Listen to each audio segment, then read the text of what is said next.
Assalamualaikum warahmatullahi wabarakatuh. Salam sejahtera bagi kita semua.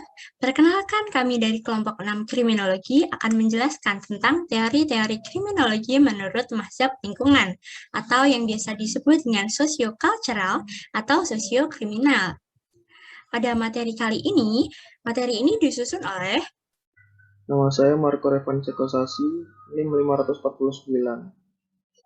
dan saya Dinda Aisekar, NIM 580. Selanjutnya, yuk mari kita bahas. Tinjauan singkat tentang kejahatan dan kriminologi. Kejahatan merupakan suatu fenomena yang kompleks yang dapat dipahami dari berbagai sisi yang berbeda. Dalam pengalaman kita, ternyata tak mudah untuk memahami kejahatan itu sendiri. Usaha untuk memahami kejahatan itu sebenarnya telah berabad-abad lalu dipikirkan oleh para ilmuwan terkenal. Plato misalnya menyatakan bahwa emas merupakan sumber dari kejahatan manusia. Aristoteles menyebutkan bahwa kemiskinan menimbulkan kejahatan dan pemberontakan. Pendapat para sarjana tersebut di atas kemudian tertampung dalam suatu ilmu pengetahuan yang disebut kriminologi. Kriminologi merupakan cabang ilmu pengetahuan yang muncul pada abad ke-19, yang pada intinya merupakan ilmu pengetahuan yang mempelajari sebab-musabab dari kejahatan. Dalam arti lain, dilihat dari segi kriminologinya, kejahatan merupakan setiap tindakan atau perbuatan tertentu yang tindakan disetujui oleh masyarakat diartikan sebagai kejahatan.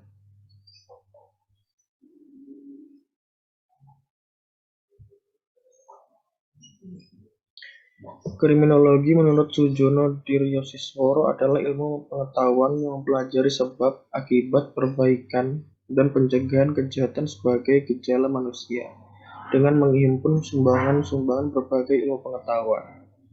Kriminologi ditujukan untuk mengungkapkan motif pelaku kejahatan, sedangkan hukum pidana kepada hubungan perbuatan dan akibat, atau hukum sebab akibat.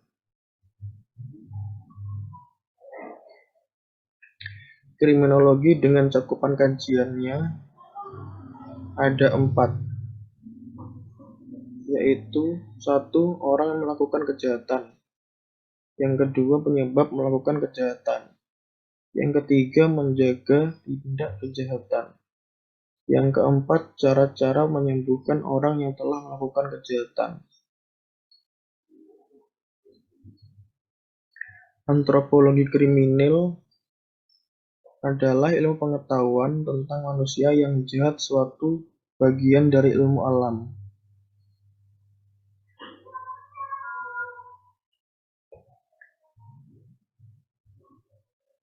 Sosiologi kriminal adalah ilmu pengetahuan tentang kejahatan sebagai suatu gejala masyarakat. Jadi pokoknya tentang sampai di mana letak sebab-sebab kejahatan dalam masyarakat, atau etimologi sosial. Dalam arti luas juga termasuk penyelidikan mengenai keadaan psikologi. Psikologi kriminal adalah ilmu pengetahuan tentang kejahatan dipandang dari sudut ilmu jiwa. Penyelidikan mengenai jiwa dari penjahat dapat ditujukan semata-mata kepada kepribadian perseorangan. Psikopatologi dan neuropatologi kriminal adalah ilmu pengetahuan tentang penjahat yang dihinggapi sakit jiwa atau sakit warak syaraf.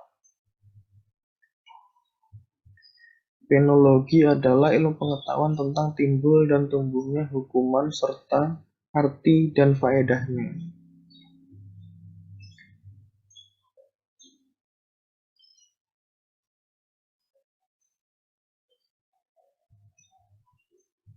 Kriminalistik adalah ilmu pengetahuan untuk dilaksanakan yang menyelidiki teknik kejahatan dan pengusutan kejahatan yang merupakan gabungan ilmu jiwa tentang kejahatan dan penjahat, ilmu kimia, pengetahuan tentang barang-barang, tropologi, dan lain-lain. A. Hijin kriminal. Hijin kriminal adalah usaha yang bertujuan untuk mencegah terjadinya kejahatan. B. Politik kriminal. Politik kriminal adalah usaha penanggulangan kejahatan di mana suatu kejahatan telah terjadi. Di sini dilihat sebab-sebab seorang melakukan kejahatan. C. Kriminalistik atau police scientific adalah merupakan ilmu tentang pelaksanaan penyidikan teknik kejahatan dan pengusutan kejahatan. Tinjauan singkat mengenai mazhab positif Italian dan mazhab lingkungan dalam memandang persoalan kejahatan. Yang pertama yang akan kita bahas adalah mazhab positif Italian. Penolakan terhadap mazhab sosialis dilancarkan oleh kaum-kaum tipe logik, yakni mereka yang menganggap bahwa kejahatan bukan dihasilkan dari pengaruh ekonomi, namun kejahatan dihasilkan dari pengaruh perilaku manusia itu sendiri. Penolakan terhadap aliran klasik ini disebut aliran positif school pada abad ke-19. Aliran positif muncul ketidakpuasan dari jawaban-jawaban aliran klasik. Aliran yang berusaha menjelaskan mengapa seseorang bisa bertindak jahat. Aliran ini bertolak pada pandangan bahwa perilaku manusia ditentukan oleh faktor-faktor di luar kontrolnya, baik yang merupakan faktor biologik maupun kultural. Ini berarti manusia bukan makhluk yang bebas untuk berbuat menurut dorongan keinginannya, tetapi dibatasi oleh perangkat biologiknya dan situasi culture-nya. Secara singkat, aliran ini berpegang pada keyakinan bahwa kehidupan seseorang dikuasai oleh hukum sebab akibat atau causa-effect relationship. Aliran positif mempunyai landasan berpikir sebagai berikut. Yang pertama, kehidupan manusia dikuasai oleh hukum sebab akibat. Yang kedua, masalah-masalah sosial seperti kejahatan dapat diatasi dengan melakukan studi secara sistematis mengenai tingkah laku manusia. Dan yang ketiga, tingkah laku kriminal adalah hasil dari kondisi abnormalitas yang mungkin saja abnormalitas ini terletak pada individu atau juga pada lingkungannya. Yang keempat, tanda-tanda abnormalitas tersebut dapat dibandingkan dengan tanda-tanda yang normal. Yang kelima, abnormalitas dapat diperbaiki, maka penjahat pun dapat diperbaiki. Dan yang keenam, treatment telah menguntungkan bagi penyembuhan penjahat, sehingga tujuan dari sanksi bukanlah menghukum, melainkan memperlakukan atau membina pelaku kejahatan.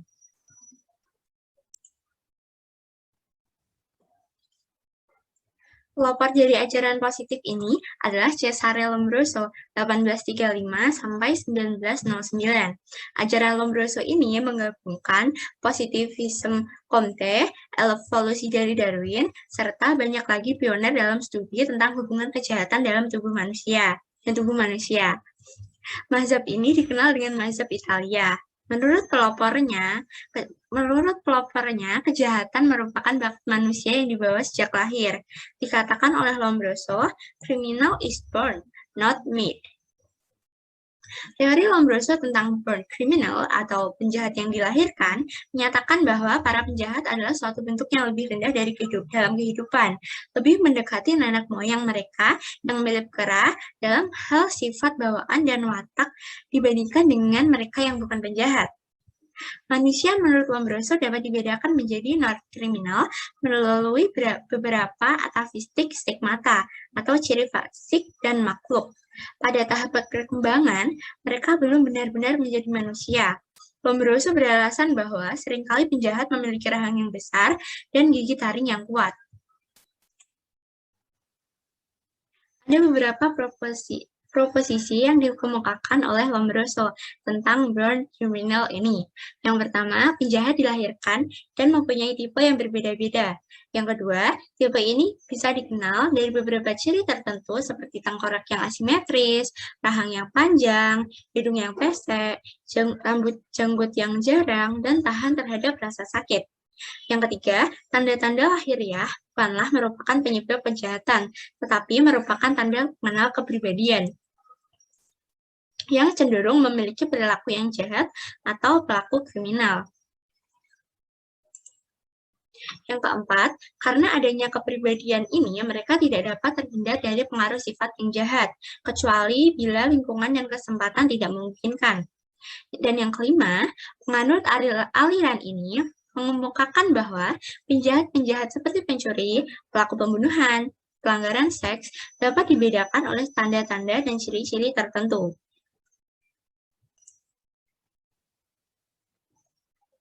Ketidakpuasan para ahli kriminologi terhadap aliran klasik, maka aliran kartografis mulai muncul dan berkembang di Perancis, Inggris, dan Jerman. 1830 sampai 1880. Ajaran ini hampir sama dengan ajaran ekologis.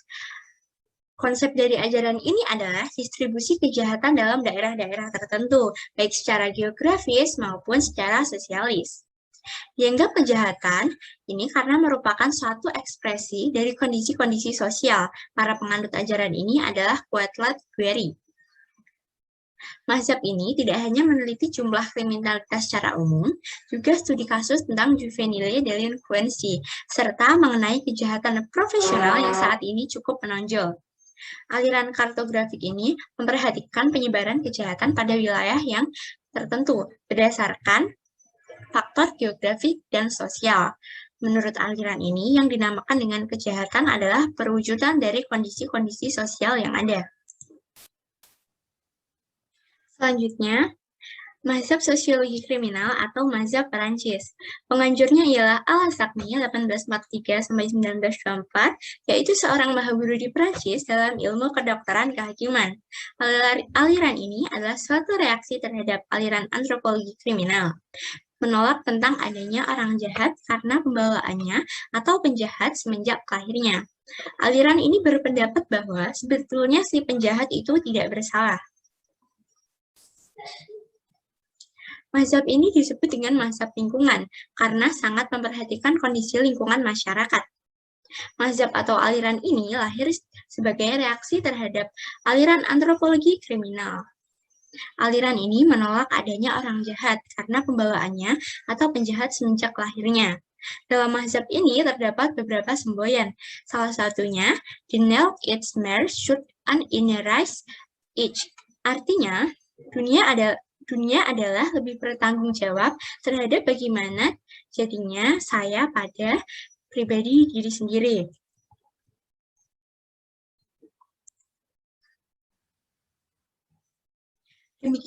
Demikian juga seseorang menjadi penjahat bukan dari manusia itu sendiri, tetapi dipengaruhi oleh lingkungan. Seseorang berbuat jahat disebabkan karena susunan, corak, dan sifat masyarakat di mana penjahat itu hidup. Semisal, perumahan yang sangat jelek di mana orang-orang tinggal berjejal-jejal, terdapatnya kemiskinan, ataupun pendidikan yang buruk sehingga anak-anak terlantar bergelandangan di jalan-jalan. Tentunya dengan mudah akan menimbulkan kejahatan. Pemuka-pemukanya adalah Lasagni, dokter, Manuovier, antropolog, dan Gertrude, yuris dan sosiolog. Meskipun mereka adalah dokter dan bukan ahli-ahli sosiologi, namun mereka mempunyai pengertian yang tepat mengenai sebab-sebab sosial daripada kriminalitas. Selanjutnya,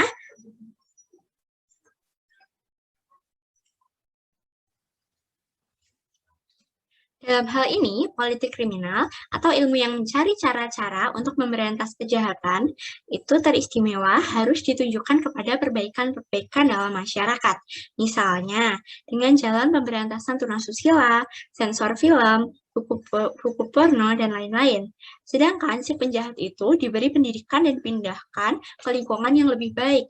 Akan tetapi, sebenarnya salah pula jika hanya menitikberatkan penyelidikan tentang sebab-sebab kejahatan pada keadaan masyarakat saja, dan menyampingkan faktor-faktor individual dari seseorang karena ternyata bahwa keadaan masyarakat atau pendidikan yang sebaik-baiknya saja tidak dapat menghindarkan sifat-sifat jahat dan seorang penjahat.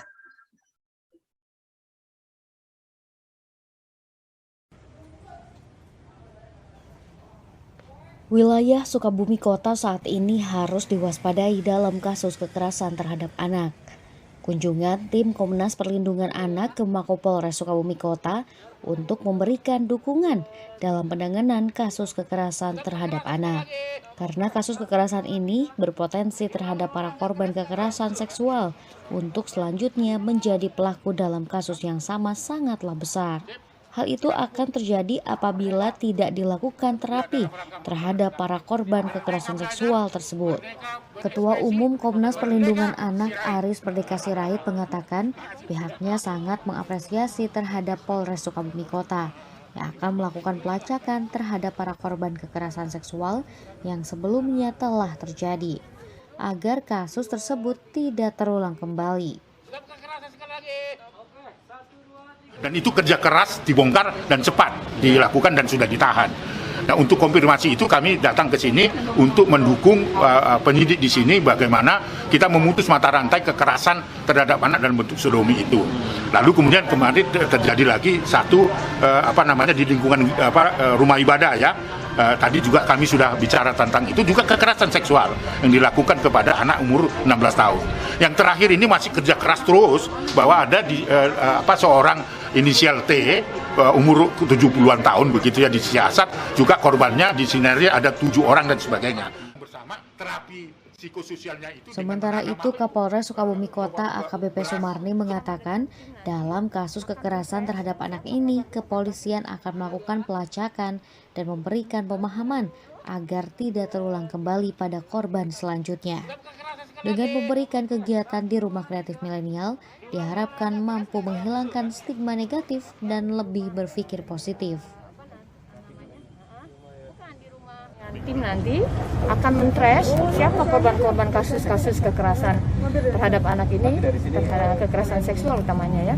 Kita akan trace, kita akan lakukan healing untuk mereka sehingga mereka nantinya tidak berpikiran untuk menjadi pelaku kasus serupa kekerasan terhadap anak berikutnya nanti.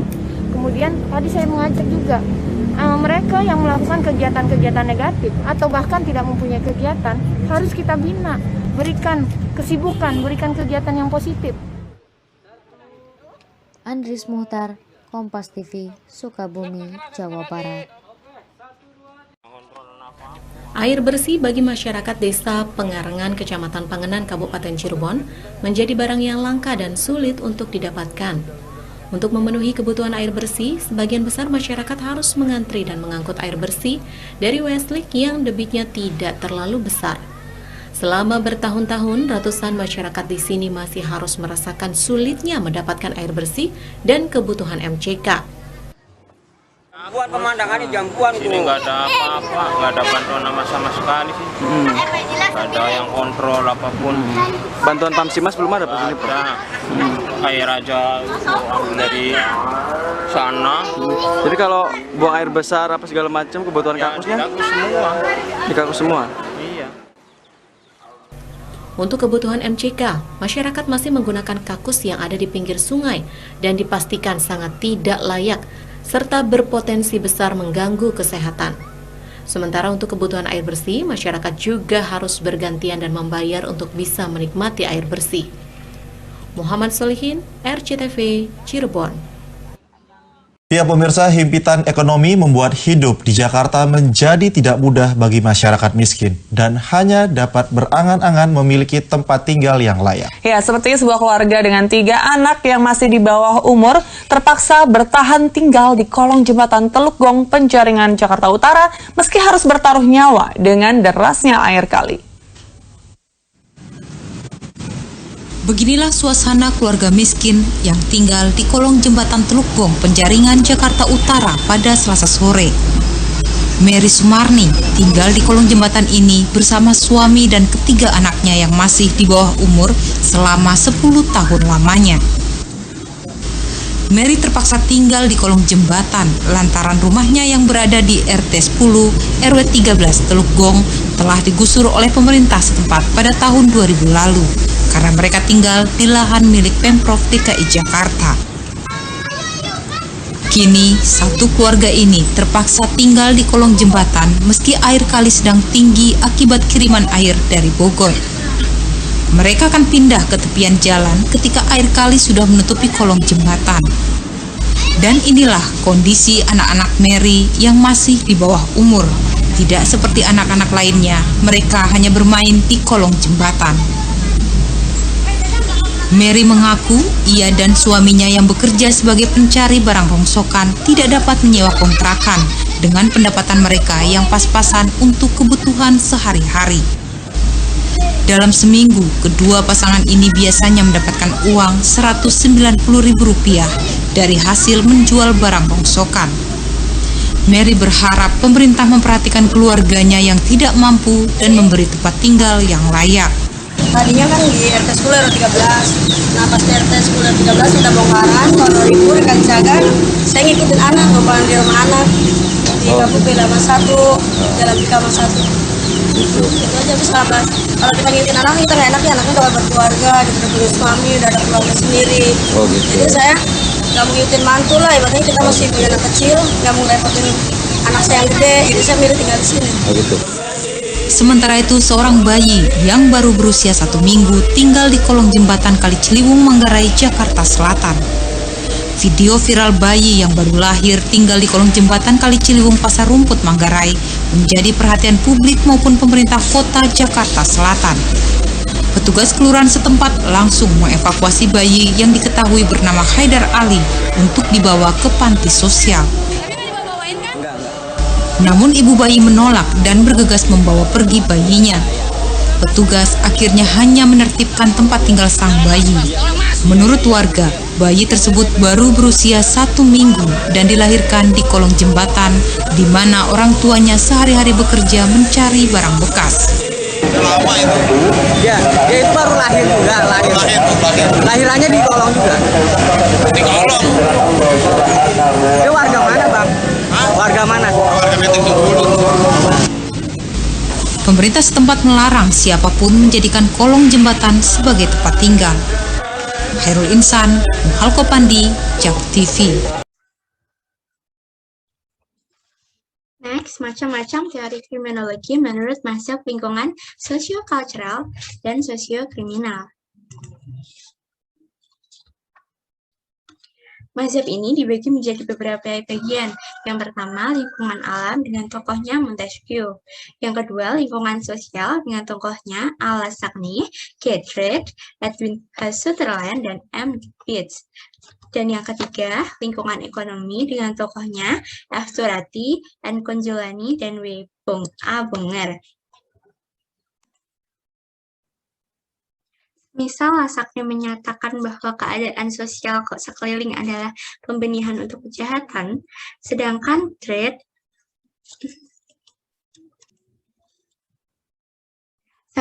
Lassaqni menyatakan bahwa keadaan sosial sekeliling adalah pembenihan untuk kejahatan, sedangkan Trade menyatakan bahwa kriminalitas bukan gejala antropologis, melainkan karena gejala sosial. Seperti juga lain-lain gejala sosial yang dipengaruhi oleh imitasi. Trade menambahkan bahwa semua perbuatan penting dalam kehidupan sosial dilakukan di bawah kekuasaan. Keadaan sekeliling merupakan suatu unsur pembenihan suatu kejahatan. Kuman adalah suatu penjahat. Suatu unsur baru mempunyai arti apabila menemukan pembenihan yang membuatnya berkembang. Sedangkan menurut mazhab lingkungan ekonomi yang mulai berpengaruh pada abad ke-18 dan permulaan abad ke-19, bahwa keadaan ekonomi yang menyebabkan timbulnya perbuatan jahat. Semisal, Efrati, dia menyatakan bahwa tidak hanya kekurangan dan kesengsaraan saja yang dapat menimbulkan kejahatan, tetapi juga didorong oleh nafsu ingin memiliki yang berhubungan erat dengan sistem ekonomi pada waktu sekarang yang mendorong kejahatan ekonomi. Di sisi lain, N. Kolanjani menyatakan bahwa timbulnya kejahatan ekonomi dengan gejala patologi sosial yang berasal dari kejahatan politik mempunyai hubungan yang erat dengan keadaan kritis. Ia menekankan bahwa antara sistem ekonomi dan faktor-faktor umum dalam kejahatan, hak milik mendorong untuk mementingkan diri sendiri yang mendekatkan pada kejahatan.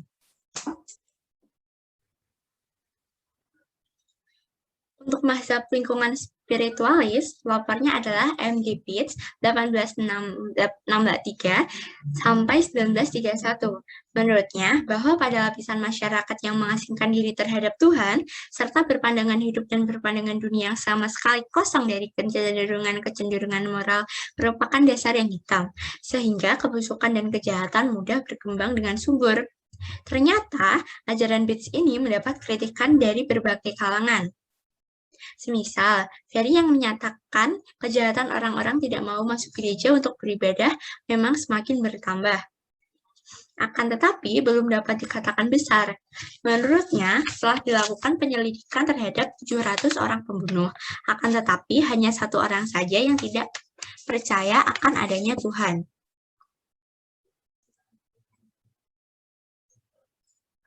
Untuk aliran kriminologi lingkungan sosial dapat dikelompokkan menjadi 3 kategori. Yang umum, yang pertama ada anomi, ketiadaan norma atau strain ketegangan. Yang kedua, cultural deviance atau penyimpangan budaya. Dan yang ketiga ada social control atau kontrol sosial. Teori anomi dan penyimpangan budaya memusatkan perhatian pada kekuatan-kekuatan sosial atau social force yang menyebabkan orang melakukan aktivitas kriminal.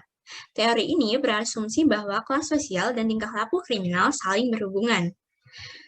Penganut teori anomi beranggapan bahwa seluruh anggota masyarakat mengikuti seperangkat nilai-nilai budaya, yaitu nilai-nilai budaya kelas menengah, yakni anggapan bahwa nilai budaya terpenting adalah keberhasilan dalam ekonomi, karena orang-orang kelas bawah tidak mempunyai sarana-sarana yang sah atau legitimate means untuk mencapai tujuan tersebut.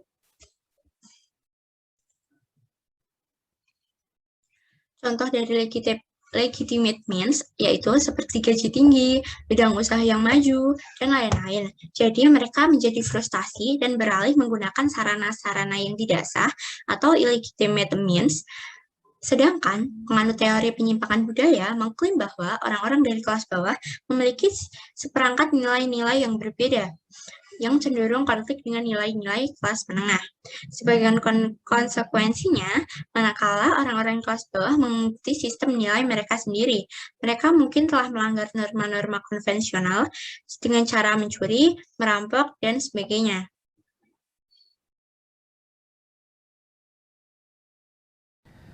Aksi pencurian di Kabupaten Banyuwangi, Jawa Timur makin marak terjadi. Terakhir ada 2 kasus percobaan pencurian di Kecamatan Kota Banyuwangi. Beruntung aksi tersebut dapat digagalkan, namun para pelaku justru babak belur dikeroyok warga. Inilah aksi pengeroyokan terhadap seorang pencuri yang terjadi di Kelurahan Singo Turunan, Kecamatan Kota Banyuwangi, Kabupaten Banyuwangi. Warga yang gerak memukuli pelaku dan menyeretnya keluar rumah korban. Beruntung nyawa pelaku dapat diselamatkan oleh polisi. Di saat bersamaan, aksi pencurian juga dapat digagalkan oleh warga di kawasan Taman Sri Tanjung, Banyuwangi. Dalam video amatir terlihat seorang pelaku pencurian menjadi bulan-bulanan masa. Warga kemudian menyerahkan pelaku ke kantor polisi beserta barang bukti hasil curian, yakni belasan bungkus mie instan, minuman berenergi, dan uang senilai puluhan ribu rupiah.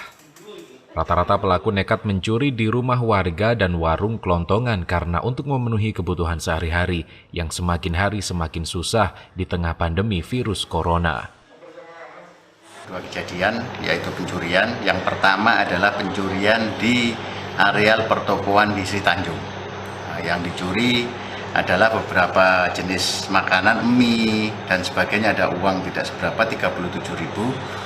Kronologisnya mereka langsung masuk karena tokonya juga terbuka, ngambil makanan, kemudian ditangkap oleh masyarakat dan diamankan oleh petugas kepolisian.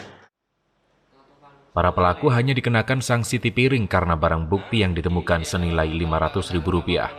Polisi menghimbau kepada masyarakat agar melaporkan kasus kejahatan ke polisi dan tidak main hakim sendiri. Ernot Sugiharto, Kompas TV, Banyuwangi, Jawa Timur.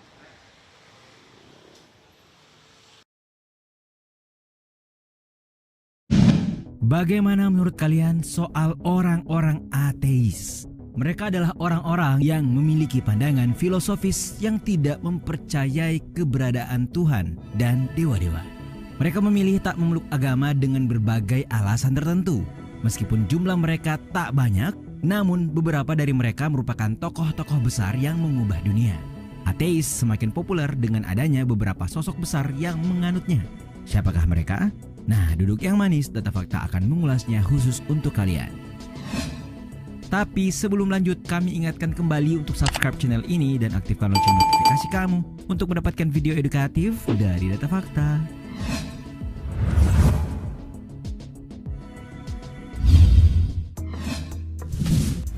Stephen Hawking. Siapa yang tidak mengenal sosok Stephen Hawking? Dialah seorang fisikawan ateis dan sering mengeluarkan pendapat kontroversial mengenai hubungan sains dan agama. Bergelimang karir fantastik dan karya emas, Stephen Hawking memberikan pengaruh besar bagi dunia. Dilansir dari Merdeka.com, meskipun keadaannya cukup mengkhawatirkan karena penyakit, namun ia berhasil menyelesaikan buku A Brief History of Time. Buku ini akhirnya menjadi panduan kosmologi dan terjual lebih dari 10 juta eksemplar. Melalui karya-karya Hawking telah memberikan kontribusi besar pada bidang relativitas umum. Hal ini berasal dari pemahaman tentang apa yang relevan dengan fisika dan astronomi, terutama dalam hal penguasaan teknik matematika yang baru. Selain menjadi seorang ilmuwan, ternyata nama Stephen Hawking juga tampil tenar di layar kaca. Seperti Star Trek The Next Generation dan Big Bang Theory, serial edukasi berjudul Stephen Hawking's Universe. Bahkan ia juga pernah muncul dalam The Simpsons dan iklan situs pembanding asuransi Go Compare. Di balik penghargaan, prestasi, dan kontribusinya terhadap sains, ia juga merupakan sosok yang cukup kontroversial. Bagaimana tidak, ia dengan tegas menyatakan bahwa alam semesta bisa ada tanpa campur tangan Tuhan.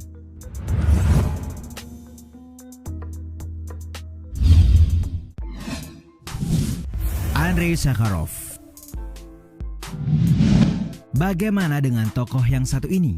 Meskipun ia adalah peraih prestasi Nobel perdamaian dan penggiat HAM, ia dengan tegas mengakui tidak percaya dengan Tuhan alias ateis. Andrei Sakharov sebagai seorang ilmuwan nuklir asal Uni Soviet dan menjadi salah seorang yang berkontribusi besar atas perkembangan bom hidrogen di negaranya. Memang benar kalau Sakharov menghasilkan karya besar berupa teknologi senjata nuklir, namun ia lebih populer sebagai aktivis HAM dan perdamaian dunia. Melansir dari European Parliament dalam IDN Times, Sakharov menerima penghargaan Nobel tersebut pada 1975 untuk temuannya yang ditujukan kepada kebebasan sipil dan reformasi Uni Soviet. Ia terang-terangan menentang penganiayaan terhadap warga sipil Uni Soviet. Sepanjang hidupnya, ia dedikasikan untuk memajukan hak asasi manusia, kebebasan berpendapat, dan tentunya pengembangan nuklir. Meskipun nuraninya merintih ketika melihat penindasan dan peperangan, Sakharov menolak keberadaan agama yang menurutnya tidak memainkan peran penting dalam kehidupan.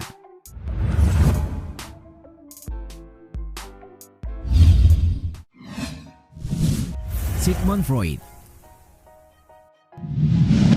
Dikenal sebagai bapak psikoanalisis dunia, Sigmund Freud memberikan jasa besar untuk dunia atas pemikirannya. Ia merupakan salah satu pemikir paling terkenal dalam sejarah psikologi. Melansir dari kumparan.com, kontribusi Freud terhadap teori psikologi begitu berpengaruh besar. Ia menekankan proses alam bawah sadar dalam tingkah laku manusia yang memengaruhi mentalnya. Ia berhasil membuktikan bahwa proses alam bawah sadar dapat memengaruhi mimpi dan menyebabkan kekeliruan-kekeliruan umum, seperti kecelakaan, hilangnya ingatan, bahkan sebuah penyakit. Meskipun pemikiran-pemikirannya masih menjadi perdebatan bagi para ahli, tidak diragukan lagi bahwa Freud merupakan tokoh yang begitu memiliki andil besar dalam sejarah pemikiran manusia. Temuan-temuannya dalam psikologi telah mengubah konsep mengenai pikiran manusia. Selain itu, ide-idenya dikenalkan secara umum untuk berbagai bidang keilmuan.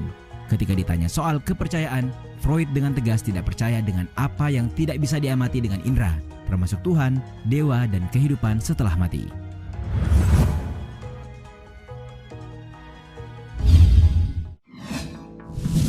Thomas Alva Edison. Seluruh dunia mesti berterima kasih kepada tokoh yang satu ini. Berkat hasil kerja kerasnya, dunia yang kita tempati sekarang tampak lebih terang. Thomas Alva Edison telah memberikan kontribusi besar bagi dunia berkat penemuannya yakni lampu pijar, hingga generator listrik, perekam suara, dan film. Melansir dari kompas.com, selain sebagai seorang ilmuwan, ia juga tampil sebagai pengusaha. Edison memegang sekitar 1093 hak paten di Amerika Serikat dan 2.332 hak paten di seluruh dunia atas penemuannya. Sebagai salah satu ilmuwan yang paling produktif di masanya, sudah ratusan bahkan ribuan penemuan yang dihasilkan Edison. Bahkan 83 tahun pasca kematiannya, penemuan-penemuannya masih sering dimanfaatkan oleh manusia dan menjadi cikal bakal eksperimen lain yang telah mengubah hidup orang banyak. Namun Edison sendiri merupakan seorang rasionalis yang menentang ajaran agama. Ia mengatakan bahwa apapun yang menyangkut agama adalah palsu dan omong kosong. Ia menganggap bahwa agama adalah ciptaan manusia, termasuk kitab-kitabnya.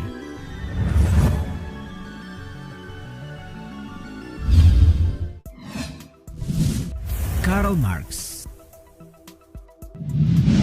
Kalian tentu tidak asing lagi dengan tokoh yang satu ini. Seorang filsuf telah mencetuskan aliran Marxisme dari namanya sendiri, Karl Marx. Buah dari pemikirannya telah mengubah wajah dunia hampir sepanjang abad ke-20. Das Kapital menjadi karya paling fenomenal yang telah memengaruhi tatanan sosial masyarakat di berbagai negara, hingga tulisannya yang berjudul Manifest der Kommunistischen Partei pada 1848 telah menjadi pegangan dunia komunis modern. Marx mendapatkan penghormatan dari kalangan filsuf karena pemikirannya yang telah membentuk konsep komunisme, sosialisme modern, materialisme historis, dan tentunya Marxisme. Hingga karyanya dapat mempengaruhi karya Lenin, Stalin, dan Mao, serta tokoh komunis lainnya. Ia terkenal sebagai seorang filsuf yang menolak gagasan tentang agama dan kelas sosial masyarakat. Ia mengakui dirinya sebagai seorang ateis, tidak hanya tak percaya dengan Tuhan dan para dewa, dia juga menentang ritual penyembahan orang yang memiliki kepercayaan. Bagi Marx, agama sama berbahayanya dengan kapitalisme.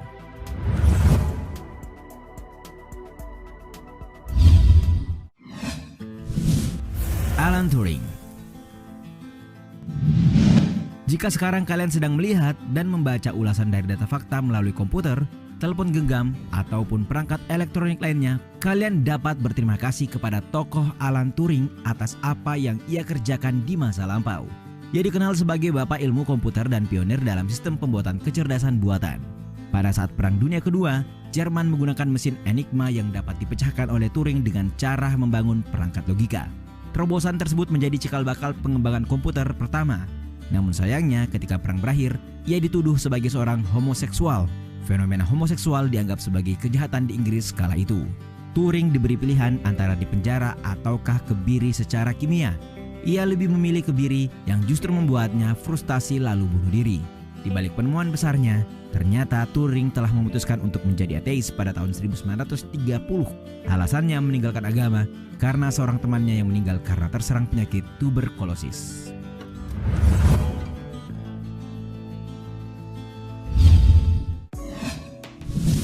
Albert Einstein